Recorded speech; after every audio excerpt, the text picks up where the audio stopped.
We are back with another episode of B Scar TV. I'm with my dog, Mr. DJ Reader, who is our very special guest today. Welcome, Deej. How's it going, my guy? How are you doing? Good, man. I'm great. It's nice to have you back on the show. You were nice to be on the show. You were a season 1 guest, and it was also in a virtual setting. We're back virtual in the middle of the season, which is nice. You know, we're B-Scar TV. We're trying to explore some more timely episodes, talk about some current events, and we were like, damn, who would be a good person to talk to on a week-to-week basis? And then it was like, fuck, DJ Reader would be a great person to talk to. I'm honored on that end, man. I'm honored on that end. We, like you said, we're in the first quarter of the season. It's beginning. We got some current topics to talk about, so I'm just glad to be here, man. When you told me that you want to be on the show and maybe get some features in, I was honored, man. So I'm excited to be here. Hell yeah. We'll figure out a name for this segment at some point.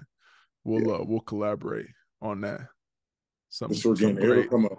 Yeah, Grave Dave or something.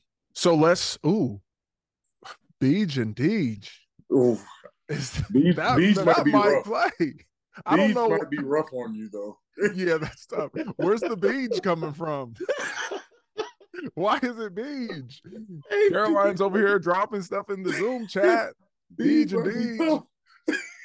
Damn. Good name before the whole pause. So we're just gonna build off DJ's name, huh? We don't get to build off mine. Scar and Dar. Yeah. Scar and Dar is a classic, right there. Just make up a word at the end. Well, let's go ahead and dive in. For sure. How about it? Let's talk a little culture to get started here. Want to know, number one, how your tunnel walks have been going. What's the fits been looking like as we're through 2 weeks. I know you've dropped some Instagram photos. Talk to me, man. What we got? I haven't dropped any heat on the gram of like the posts. I've done a story, a little sneak peek story of what I wore. I've had 2 good fits. I believe strongly in these 2 fits. Last week I felt like my home fit was really, really good. But we are 0-2 right now. So I think I might have to switch it up, step my game up, man. Really, I feel like I've gone pretty subtle. I've had some good drip in there, but I might have to step it up a little bit these next couple weeks coming up. We got Monday Night Football coming up, so I might have to go crazy. So you've been reposting the Bengals post of you in pregame? Is that what's been going on? Yeah, I haven't I got my own photos. I got my own photos sent to my phone, but I'm not one of those people, man. When we lose, I don't really post photos. Yeah. So, I don't like to set myself to go out there and get personally attacked. Right. I got a strong opinion about me, so I don't want to give you any energy to mess up what I got going on and may possibly have me retaliate to what you put under my post. So I'm going to wait until we win a game, and then I will be posting something. Understandable. Regarding tunnel fits, how do you put together your fit? Are you your night before? Are you a weeks in advance? Do you already got the lineup for the first quarter of the season, the first half of the season? Nah, I think I'm like a day of type person. I might have a vibe I'm going for, but I'm a day of. I come home early on game day. I'll get home about 7:30, eat my breakfast, and then I start planning from there. I'm like, I got music blaring. Yeah, I got music. You're a day of? The morning of? Day of. I'm like that's impressive. Hey, bro, I'm like that high school kid. I'm walking around a t-shirt, my drawers, just trying to figure out, all right, what I'm gonna do. Yeah, just going through it. How do you build the fit? So many ideas in my head. What about you? Were you a night before guy? I was a night before guy. Sometimes on game day, if we have a later game, if it's a night game or an afternoon game, and I got a little time in the morning, then I'll figure it out. But if it's a morning game or earlier kickoff, then I'm definitely night before. When you got to travel, home games is easy. when I gotta travel, it's a little bit tougher on me. Like it's like I throw stuff in the bag. I probably had like 3 fits in the bag, bro. Like I carry a roller now because I can't decide. Like I really can't choose. So So I'll then you have like choose on the road. on the road. But not I'll do the night before on the road. And home games, I come home in the morning, I got my coffee, I'm rolling, I'm feeling good. Yeah. 3 fits on the road? Bro, what kind of luggage are you carrying, bro? Your It's clothes really aren't that small. same jeans, 3 t-shirts, 3 different shirts. I bring the same jeans, 3 different shirts, trying to figure out which one goes best, and maybe 2 pairs of shoes. And I'm like, all right, I can figure it out for me. Right. You got the staples, you got the kicks and the pants. You just got to figure out the shirt. Yeah. It's like a panic drop. Just in case I read it wrong, I got a couple shirts to get me out of there. I can get out of there. Yeah. It's game day. You can do whatever you want, man. Exactly. Do whatever you want on game day. That's what I tell people. I get on my little young guys when they don't come trimmed to the game. I'm like, yo, it's Sunday. Right. It's the only day you got. I don't care if it's not fly to everybody else, but show up what is fly to you. Yeah. Show up with your swag, man, and put that on, as they say, SHIT on. Yeah. And feel better about yourself. You know what I'm saying? Pride. That way you can go out there and have some pride.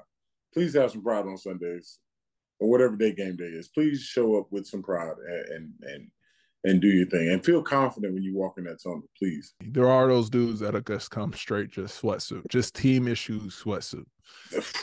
It grinds my gears. That team issue sweatsuit. You like, just don't care. You out here making at the minimum $500,000 a year. You should be not team issue sweatsuit. Go to Ross, go anywhere, buy some clothes, man. Don't wear a team issue sweatsuit. Please show up with some clothes. There are some guys that purposely, they intentionally want to be grimy. And for whatever reason, it's a lack of style or fashion sense. So it's like, I just want to look like I don't care as much as possible. It's almost like a defensive mechanism. You know, I'm going to put up this wall of like, I don't give a fuck type of That's wall, a fact. You know? And then That's but they do. They care. They care. They do care. That's the thing. They do care. Because they don't go out on the field with that same swag. Those same guys go out on the field trying to be swaggy as possible. And so you do care. Or else you wouldn't get no tape. You wouldn't do any of that stuff. So don't show me, don't make me feel like you're a grimy and you're not that guy. Yeah. Like, I don't want your cleats clean. I don't want any of that. If that's who you're going to be. Because you will go into the mirror and put on your eye black. Exactly. You'll do all that stuff, but you'll show up in a sweatsuit, and I do not respect it. Right. That's a fact. That's a fact. Last time we talked, we had a high quality question, which was if there was one fashion trend that needed to go, get thrown out the window, what would it be? And your response was the man bags. And you said, and I quote, that you're just getting carried away.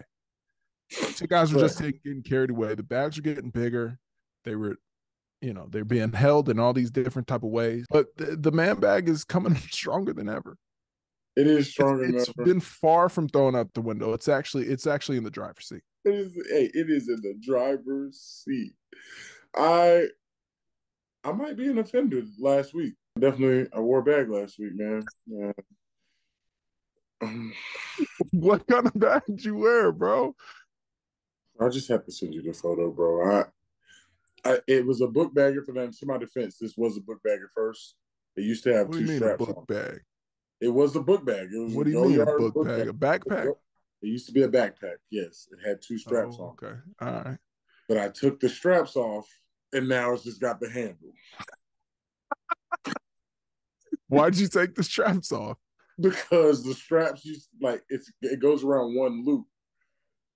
And so it gets uneven. It gets off track. It bothers me as I was taking my pictures, actually as I've got them back.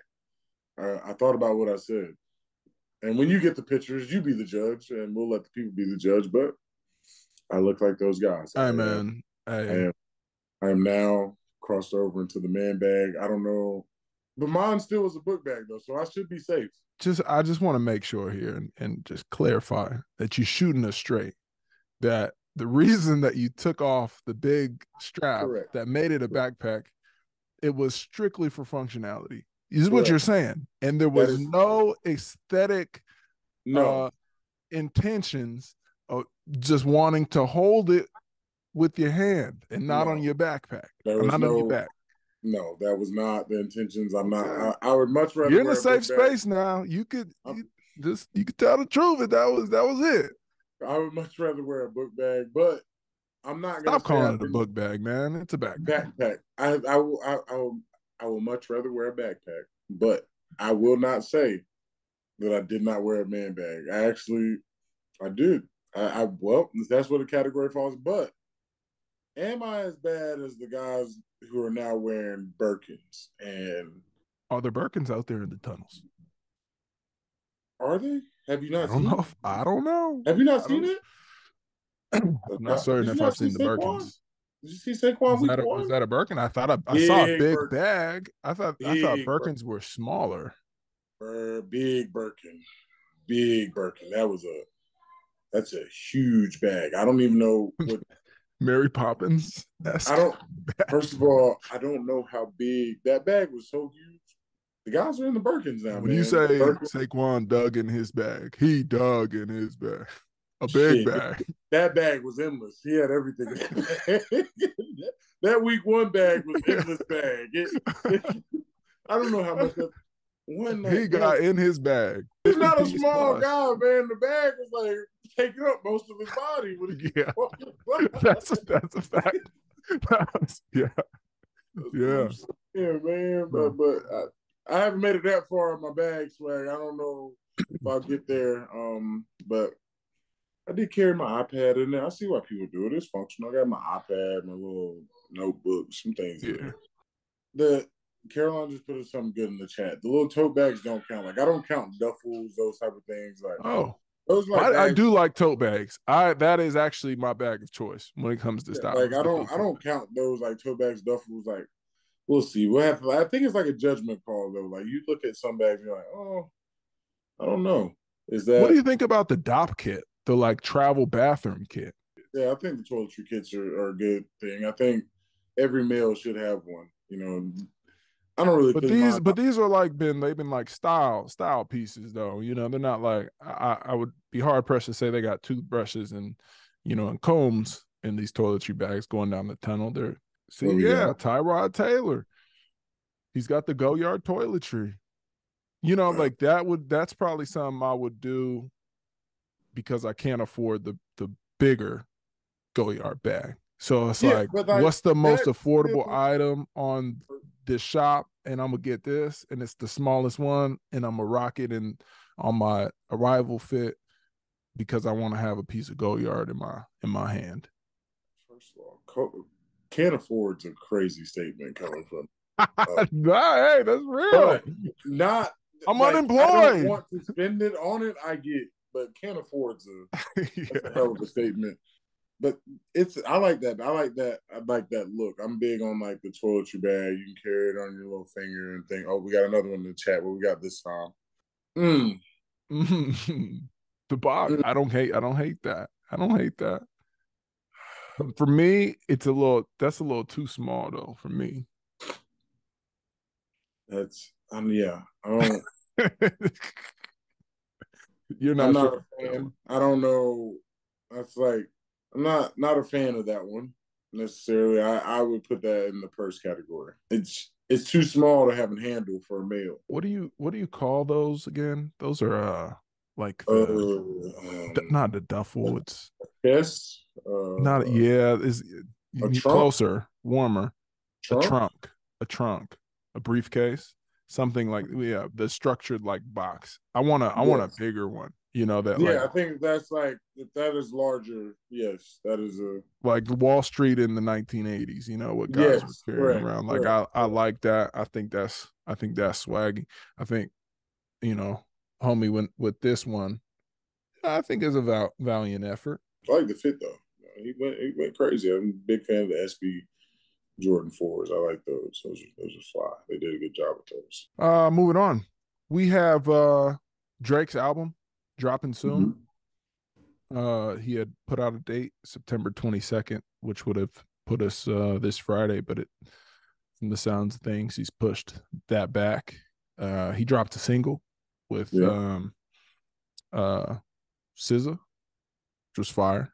She was Right, talking her shit. He was talking his shit. big fan. And Drizzy also put out recently that he's moving to Houston.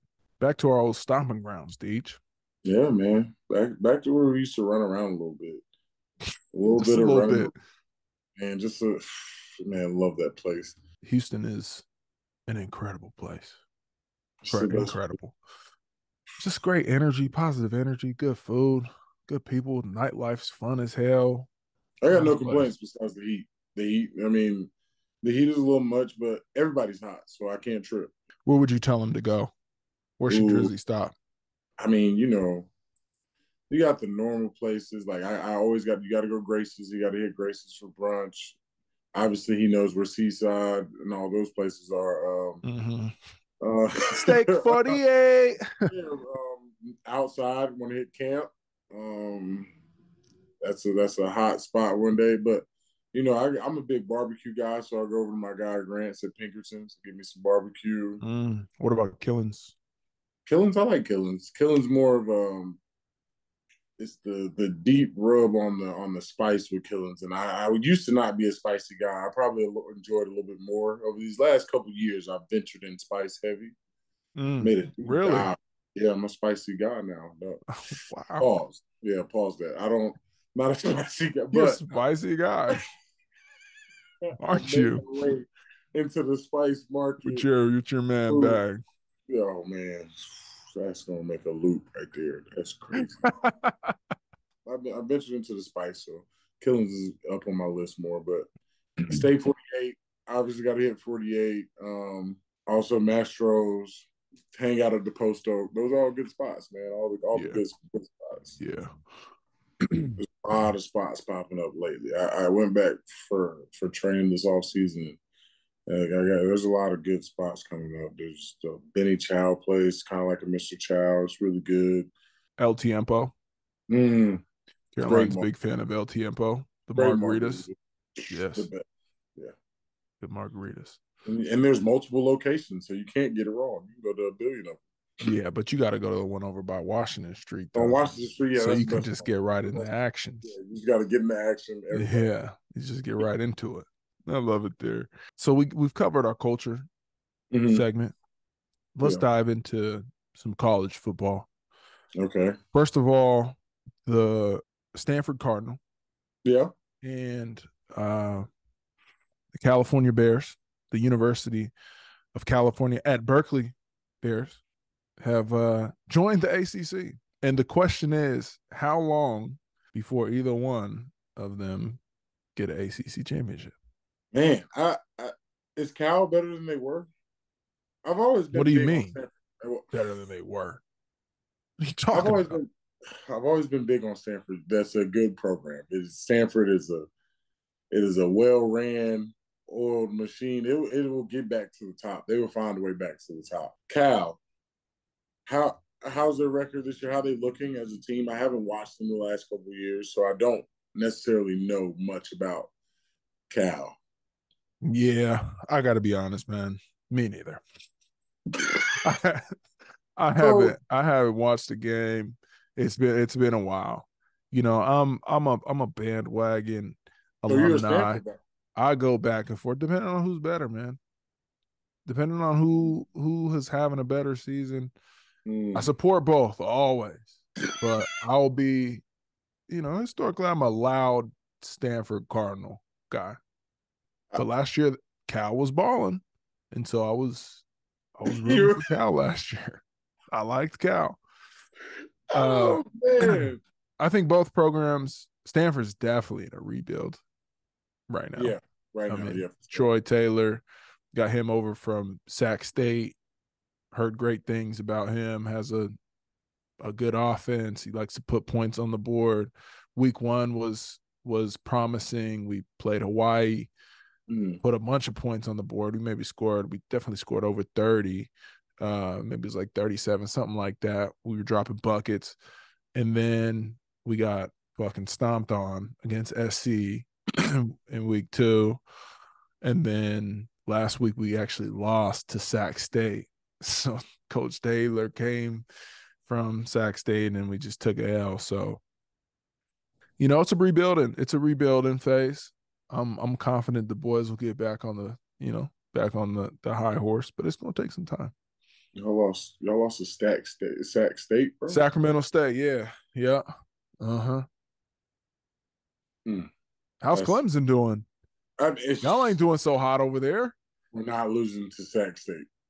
But I will say, to answer your question, it's going to take y'all a little minute because y'all are rebuilding to get AC championship. I see y'all getting there probably in the next, 10 years. 10 years? Within maybe it'll take y'all probably about 6 years to, be in the AC championship game. It's going to take a minute. Yeah. Dude, teams like Duke and UNC and it's they're on the rise. Those guys are on the way up. Yeah. Florida State's back. Clemson's doing, I wasn't very impressed with us week 1. I will say we let ourselves down a lot by losing to Duke. But what I will say, what Duke had Y'all lost to Duke? Yeah, we lost to Duke. Oh, come on, man. But first of y'all in a rebuild too. That's not. We just reloaded Clemson. I mean, our rebuild's still 9-10 games. But what I will say, I did not know Duke had the guys that they had out there. Watch that first game, Clemson versus Duke. Duke got some guys out there flying around. You talk about flying around, flying to the football. I even tweeted during the game, I did not know these players were on Duke's team. I had no idea. They threw the ball up one time, but what I will say, Duke's cheated. They had a 7th-year senior out there playing corner. This kid's in his 7th year of college football. COVID kid. And Dabo, where I do think we are lacking is we do not take JUCOs, we do not take transfers, and we do not take what? Bro, stop. What are you talking about? We don't. We've never taken one. Y'all haven't gotten a portal player. We don't have any portal players. We don't have any JUCO players, and we may have one grad transfer ever. That's a everything. He doesn't do it. Let y'all know if y'all want to beat Duke again, you better go ahead and dig in that portal. And you better get like Saquon, digging the big bag. Big bag, man. Big. You don't have to. I say that all the time, but you know what? We've done it the right way at Clemson for so long that I think it's hard against our traditions to go and do it the wrong way. Or do it a different way. Come on. I wouldn't even say it's the wrong way. You know what I say? I tell them, you don't got to get everybody out the portal, but you might need some staples out there. You might need some guys that could come in and push that 18-year-old kid who's a freshman because you just lost a junior to the NFL in the draft and you have to replace him with an 18-year-old kid. You might have a kid come in that can push that kid to be better or give him a year buffer to get better. A grad transfer, something like things like that. Give them a little nourishment and guidance. But we think of it as we're showing loyalty to another player, and that's just not the case. You know what I'm saying? Like that, it's just not the case. But he'll learn. We'll learn. Yeah. I think we'll learn. I think it's hard, and we'll learn, and we'll be better for it. So we'll see what the Tigers have coming up, man. Taking portal players to make your current roster better, make those players even better, inspire them, condition them, show them the way, bro. Especially positions like where we play O-line, D-line, you lose a first round, second round, whatever to the draft. You think an 18-year-old kid just gonna come in there, or 17-year-old kid just gonna come in there and replace that guy? Like come on, man! Yeah, you know what I'm saying?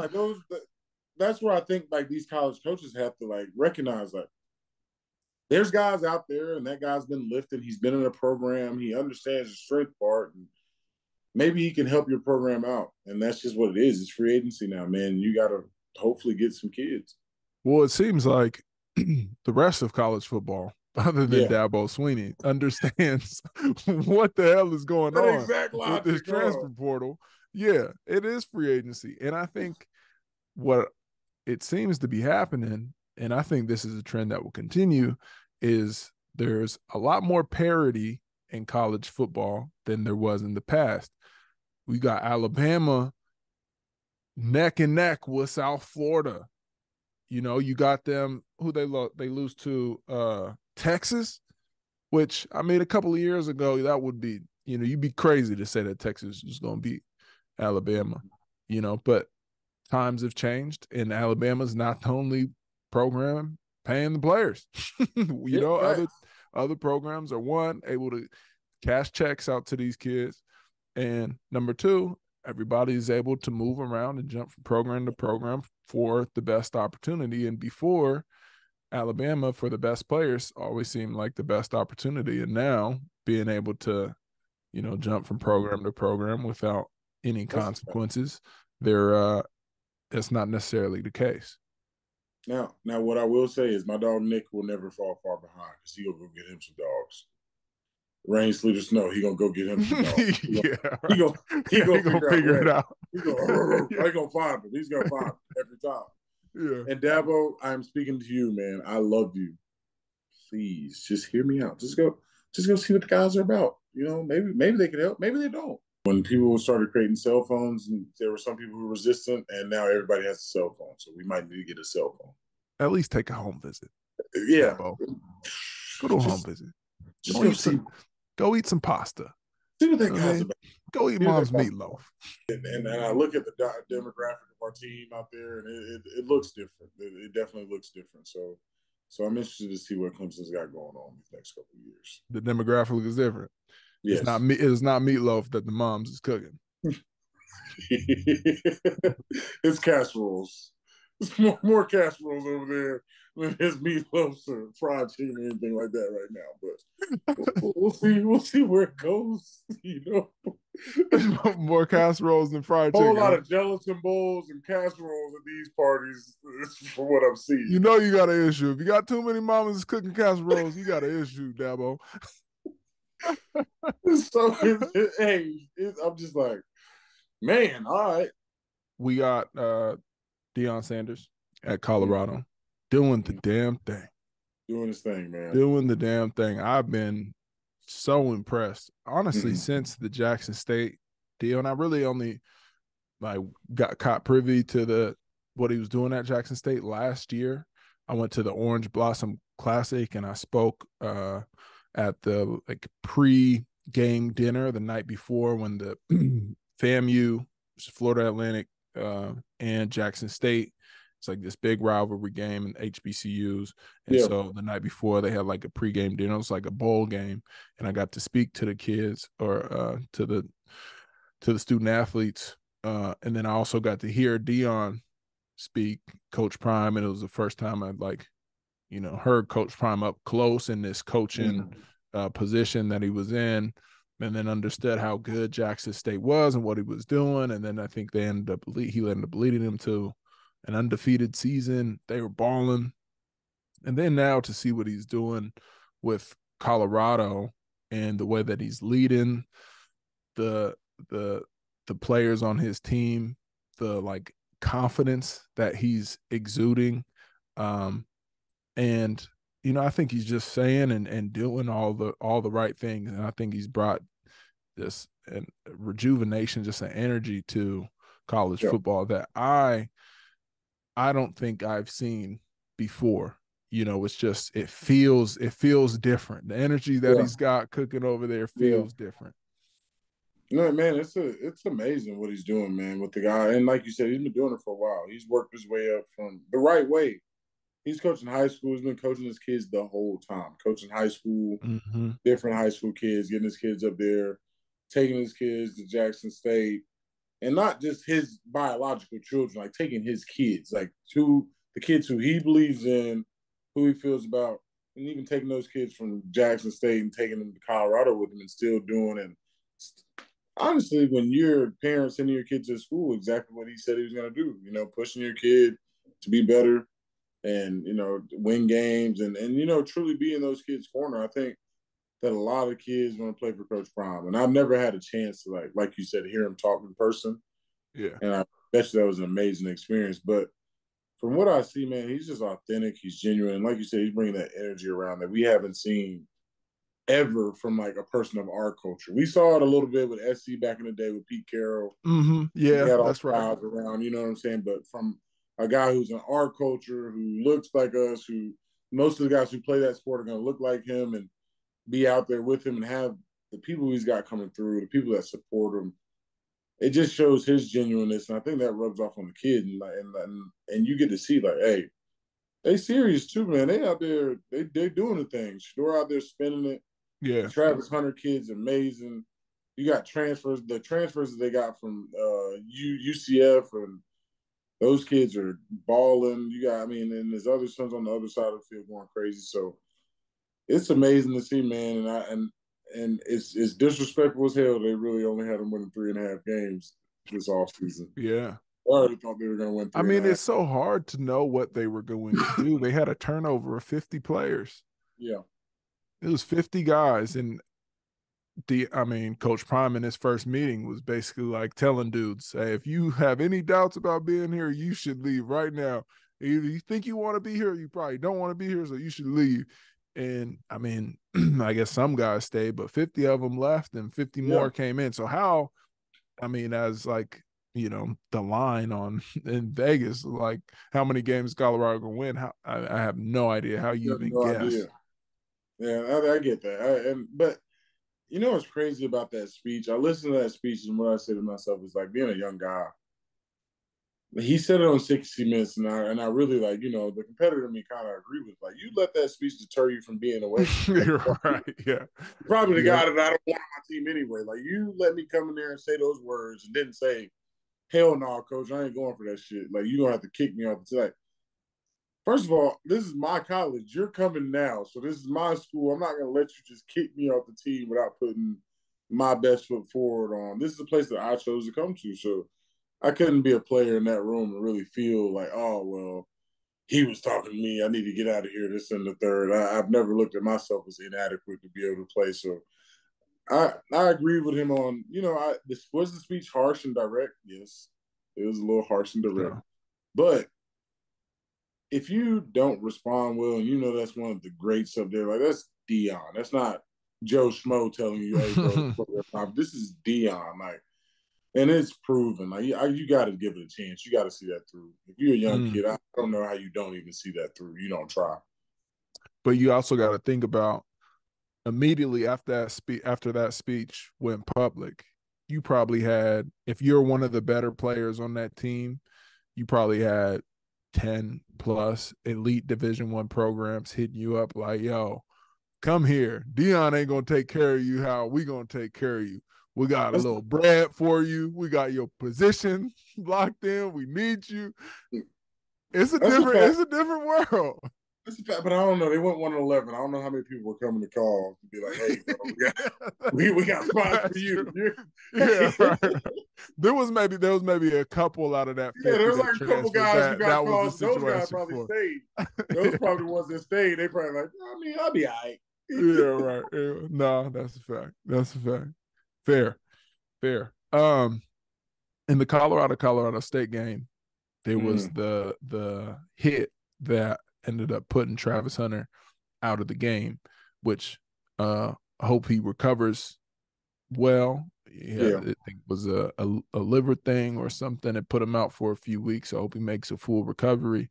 And another thing that it really impressed me, I saw today that Deion had came out because the player number 11, what was his name again? Will Blackburn, I think. Yeah, the player number 11, Will Blackburn, was receiving some death threats. And Coach Henry Prime, Blackburn, sorry, Henry. I don't know why I said Will. Correction. Henry. Yeah, Henry Blackburn, number 11, with Colorado State, have been receiving death threats. And Coach Prime came out and said, it's like, if any of the Colorado fans are the ones that are sending these threats, it's completely uncalled for. We're playing a game. He made a hit. It's all part of the game of football. Was it late? Did he make a mistake? Yes, but it's not deserving of death threats. And, he's a great player. He's trying to make a name for himself. He's trying to do his thing in college football. And I was like, man, he couldn't have handled it in any better way. And, I think, Prime's doing a great job. And me watching too, I'm going to be honest, like, yeah, it was late. And yeah, it was probably a little bit dirty. But I'm also like, the whole week, Colorado State, the coaching staff, the fans, like in the locker room, we just got to be more physical than these dudes. All we hear is all this rah-rah from Colorado, like, we going to fuck them up, da-da-da-da-da. Like, and so a hit like that kind of comes with that. And I thought that they were playing really physical. And I didn't, it was uncalled for, but did I hate it? I don't know if I hated it just based on where Colorado State was in that matchup and what they had to do. He was trying to send a message, and I don't think he had an intention to hurt, the kid, but, I don't know.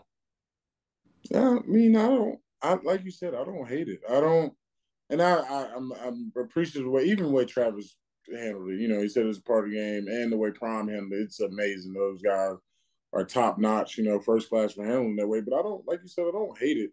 Is it late? Is it a little dirty? Is it edgy? Yeah, but like like you said, it's a big game. You're at their house. You're trying to send a message, and like I got a C on my chest. The guys are looking up to me, and I don't know that it's, oh my God, awful. Obviously, you don't want a good player to get hurt. And no, I don't think that kid went over there intentions like, oh, I'm gonna hurt Travis.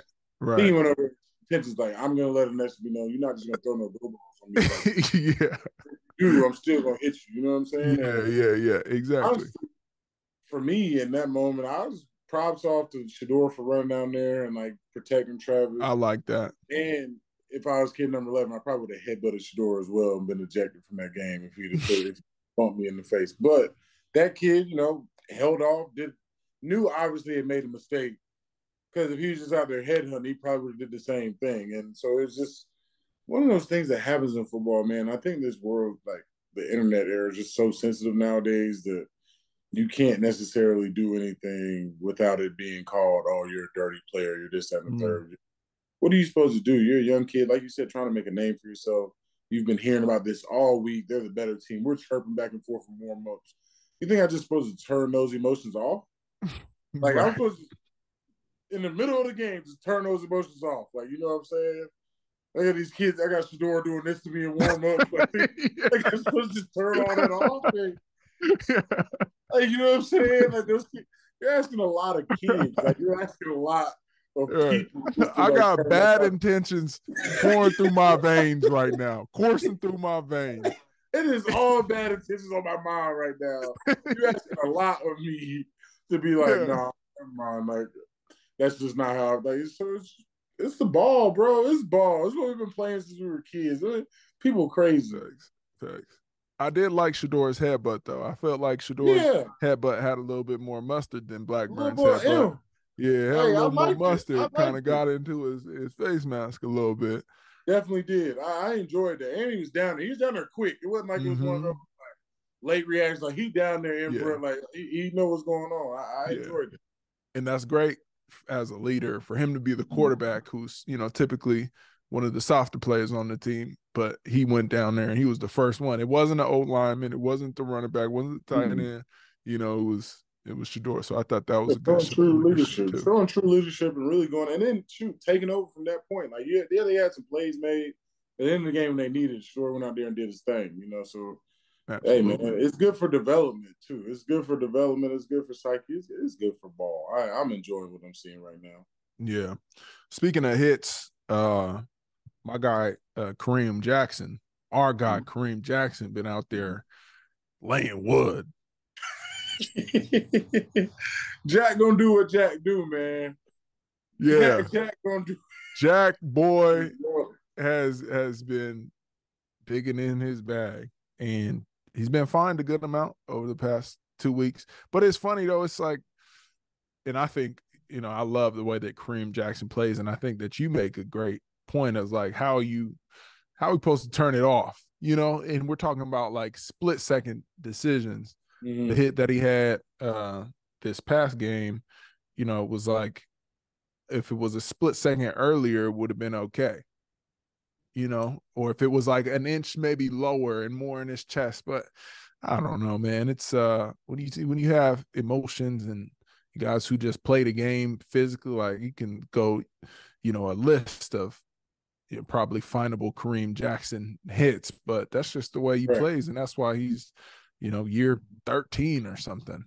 Man, a good friend of mine, my guy, man, I hate to see money going out my boy pockets. So, I didn't get to see the first hit. But the second one on Me Logan neither. Thomas, man, you're throwing the ball up there and you don't obviously don't want to launch this. Logan Thomas like 6'7".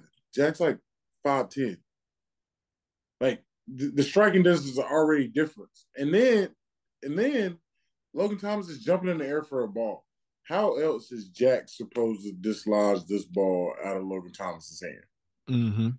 Besides launch it up there. And I know he's not trying to hit him in the head or neck, but he's shooting his best shot. He has no idea where Logan Thomas is going to land. He's 6, 7 yards, jumped above him. Like, what do you want him to do? And obviously, I get it. You want player safety and things like that. But I feel like we're getting a lot of disservice to us as defenders on what we can do. And unfortunately, it starts putting you in a situation where you're striking in a low zone, and nobody wants to take. I don't know if you watched Monday Night Football last night, and I'll be praying Yeah. for my Nick Chubb, man. Obviously, an amazing competitor.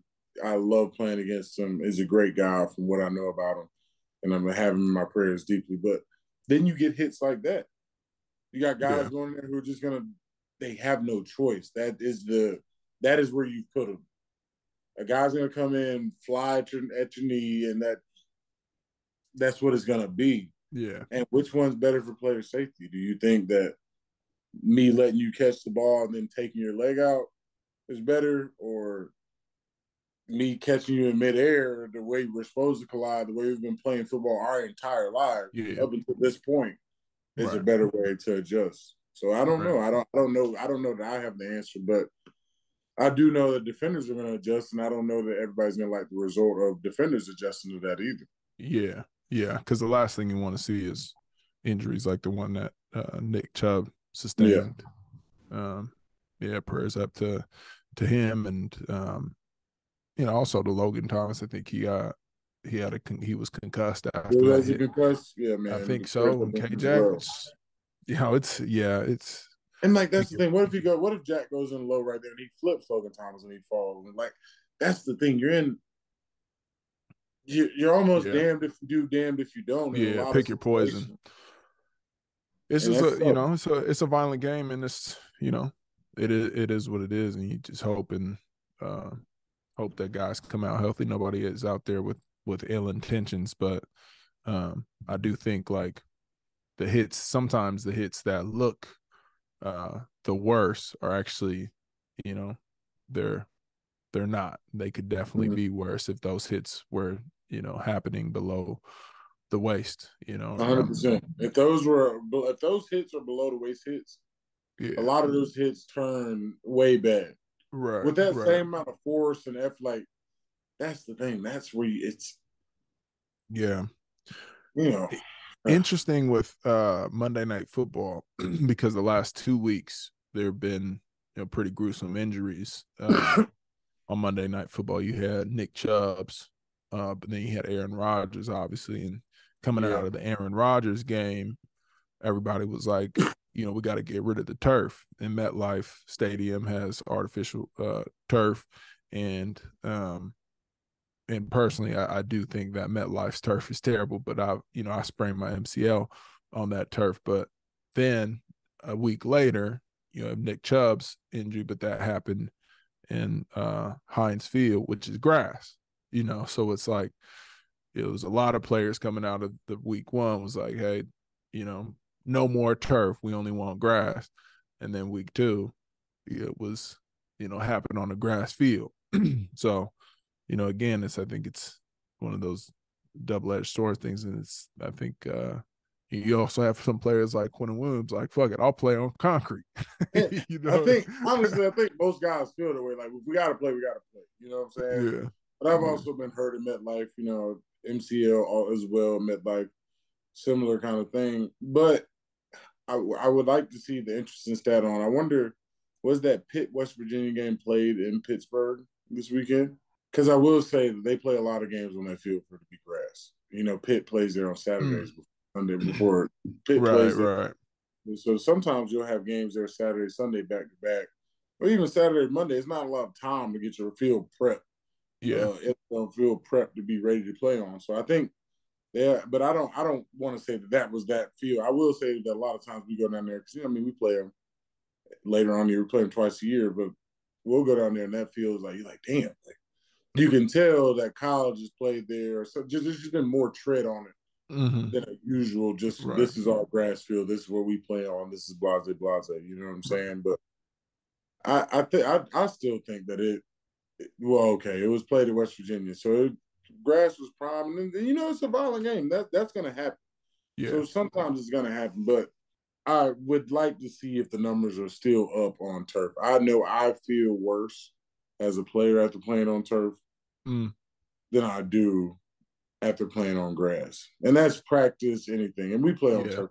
You know what I'm saying? Like it's something that I got to adjust to. Our home field's turf. It just is what it is, but the give in the grass, and people may not notice that to a guy who's had a knee injury, the give in the grass, or a bigger guy, that give in the grass just feels better. Like it just feels better. It feels that's what you're naturally playing on. Atlanta does a good job. Their stadium has really good turf. They probably got the best turf in the league as far as like still giving you that real grass feel. But I don't think you can really kind of replica what grass gives you as a player. Yeah, yeah. I've always heard guys saying that they prefer grass because their joints feel better on grass or more so after a practice on turf or a game on turf. It's like my knees or my ankles or whatever. Yeah, you name the joint that guys are dealing with. It's I wish we could practice on grass, and then we'd be practicing on grass in Houston, and like, God damn, it's hot. I wish we could practice inside on the turf, But yeah, I don't know. I prefer grass more so because I think that like you're less likely to get your cleats stuck when you're like changing direction. I think that like that give that the grass provides will like on a cut that maybe your body actually can't take, and like that would just allow your cleat to just slip out from the grass. Like you'll just slip in that moment. I think you're more likely with some of those cuts that cleat gonna stay stuck in the turf, and that force and pressure is gonna go to your ankle or your knee, or I think that's where I prefer grass personally, especially as a bigger guy that's moving at higher speeds. Like some cuts just if you're 250 plus pounds, much less 300 plus pounds, moving as fast as you're moving, and you change the direction, like sometimes your body just can't handle that. And I think grass has the ability to kind of soften that that cut. Yeah, I agree with that. And then like I also feel like there's some kids that like there's kids nowadays growing up. I think it's becoming into the era they've been used to being on turf. Our whole life has kind of been on grass. Like you play football grass, middle school, high school, and then you finally like they started introducing turf really on every field. When we got kind of like the college, like that's when like turf fields or like in the high school turf fields were like super big in like the industry. So like I feel like we're just now starting to hit the era where these kids have been playing on turf their whole life. Yeah. So they're a little bit more. I wouldn't say used to it. They just I'm sure it doesn't bother them as much. Like I remember all my rec fields were grass. All my middle school fields were grass. All my high school fields, all like college we played on grass. And then finally I got to the league, and you go in a couple places in college. You might see turf twice a year in college. Mm-hmm. Then you go to the league, and now it's a little bit different. And I think that's the thing. The smell of a fresh cut grass field, man. Boy, Best. If that don't rewind me 20 years, take me back. Saturday mornings, Headed We out to got the weigh-ins. game. We got weigh-ins, guys. Let's see if you can make the weight limit. I was like, damn. No. Yeah. I All my was teammates cheering me on. Hopefully I make it this week. It was sad. y'all had weigh-ins every week? Every week, bro. Oh man. And if I didn't make it, That's I would North just Carolina ball right there. if I didn't make it, I would just be on the sideline with my freaking jersey, just looking like a loser. Oh, Just you couldn't jersey. play? No. Why didn't they just make you be a lineman? If you didn't make the weight limits, you couldn't play. What? Be scarred. This was like a scar. This is a tough time in my life. I'm spending practices just running around the field in like a sweatsuit,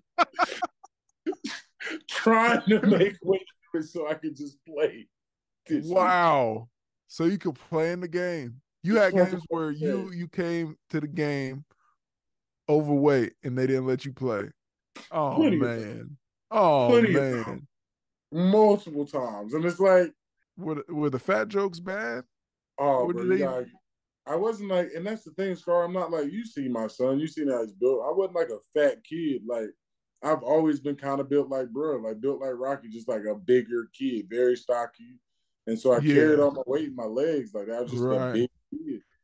And so I just couldn't make the weight limit. Like, and it wasn't like I was like, but the fat jokes, you know. But you were an outlier though, because for most of the kids that was sitting on the sideline on game day, yes, it was. Oh yeah, I'm sitting beside like the fat kid with glasses. He's got red specs on.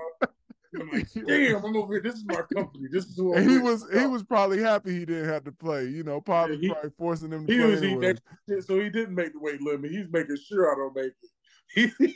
He's like, I had 4 sodas today to make sure life was good for me today.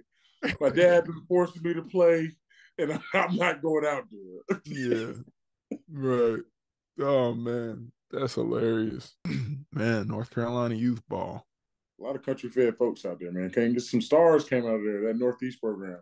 It was very sad watching like Keenan and Maurice and Chris and all those guys have fun. And I had to be on the sideline. I will say it was scarred. It was sad.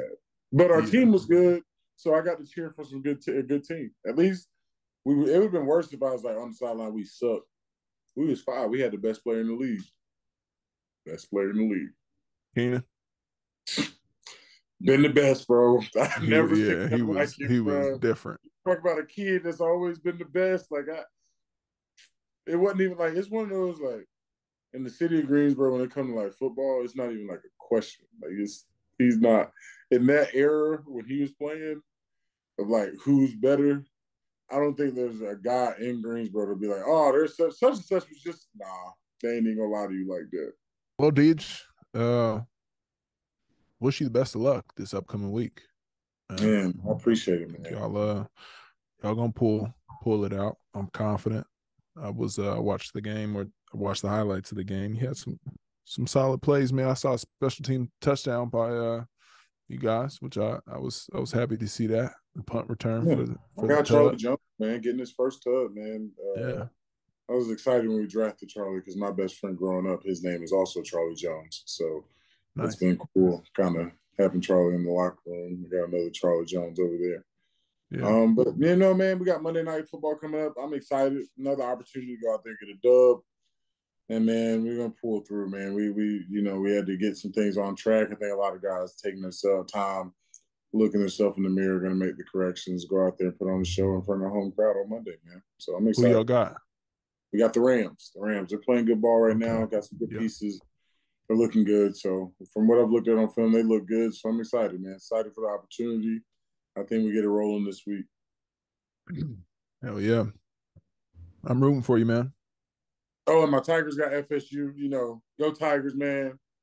You know, we don't no chops in Death Valley this weekend, baby. All right, we gonna see. For the Tigers. All right, we gonna see. All cuts for the Tigers, baby. I've been watching over there, been in that FSU portal. makes mistakes, guys. Be ready. FSU makes mistakes. That number 4 is a monster, but be ready. FSU makes mistakes. Let's go. Let's get it. Come on, Tigers. We got to get it. I don't know who Stanford got this weekend. I'm gonna have to do my due diligence. You're gonna have to be ready next Tuesday about who Stanford or Cal has. You got to pick one. Yeah. You got to pick. Yeah. No doubt, man. Well, hey, shit. We'll do this again next week. All right, man. I'll be here. I'll be ready. Let's keep jamming out about a name, Beej and Deej. I don't know about the Beej and Deej, but we're gonna come up with a better name. It's Scar and Dar not going either. Yeah. We're gonna come up with one. We're gonna get back next week. We got all week to come up. We're gonna come up with something fire. There we go. There you have it, folks. Another episode of B-Scar TV. My dog, DJ Reader, aka Deej, aka Grave Dave. You know it. Talking that talk. Peace. This episode of B-Scar TV has been brought to you by Scarlett Creative. For the full-length video episode and more content, find us on Instagram, YouTube, and TikTok at B-Scar TV. And please, leave us a review. Drop a comment. What do you want to see? What do you want to hear? Who do you want to hear from? We would love to hear from you. This is your host, with the most, Brennan Scarlett, signing off. Peace.